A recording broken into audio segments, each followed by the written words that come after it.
Et retrouvez maintenant le coin des poètes. Présenté par Arlène et Manu.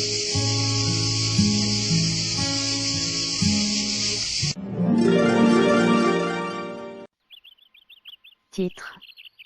L'horoscope. On rencontre sa destinée, souvent par des chemins qu'on prend pour l'éviter. Un père eut pour toute lignée un fils qu'il aima trop, jusqu'à consulter sur le sort de sa géniture. Les 10 heures de bonne aventure. Un de ces gens lui dit, que des lions surtout il éloigna l'enfant jusqu'à certain âge, jusqu'à 20 ans, point d'avantage. Le père pour venir à bout d'une précaution sur qui roulait la vie de celui qu'il aimait, défendit que jamais on lui laissa passer le seuil de son palais.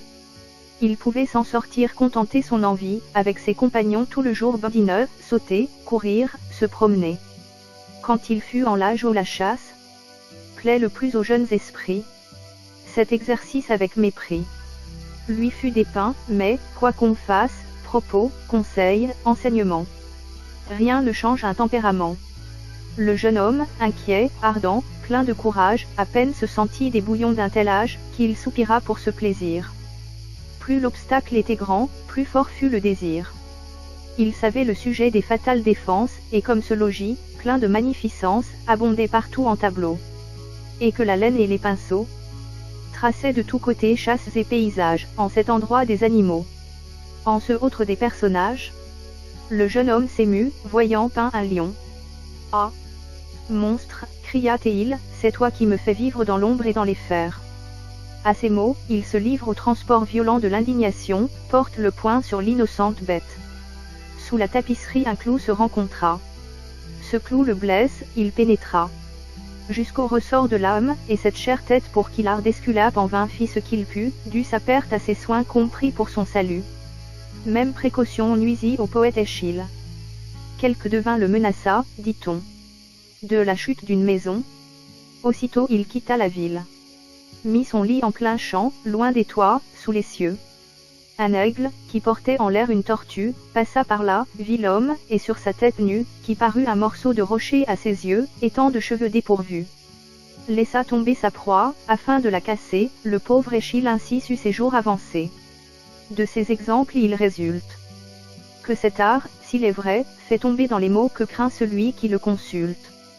Mais je l'en justifie, et maintiens qu'il est faux.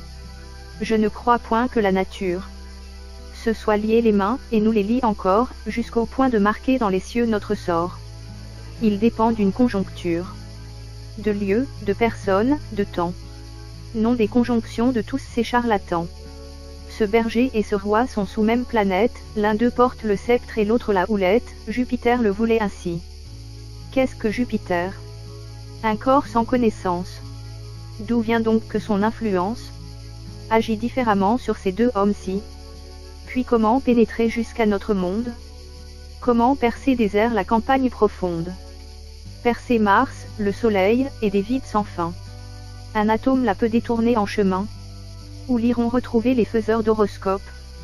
L'état où nous voyons l'Europe mérite que du moins quelqu'un d'eux l'ait prévu, que ne l'a-t-il donc dit? Mais nul d'eux ne l'a su. L'immense éloignement, le point, et sa vitesse, celle aussi de nos passions, permettent-ils à leur faiblesse de suivre pas à pas toutes nos actions? Notre sort en dépend, sa course entre-suivie, ne va, non plus que nous, jamais d'un même pas, et ces gens veulent au compas tracer les cours de notre vie. Il ne se faut point arrêter aux deux faits ambigus que je viens de conter. Ce fils par trop chéri, ni le bonhomme Échille, n'y font rien. Tout aveugle et menteur qu'est cet art, il peut frapper au but une fois entre mille, ce sont des effets du hasard. Auteur Jean de La Fontaine.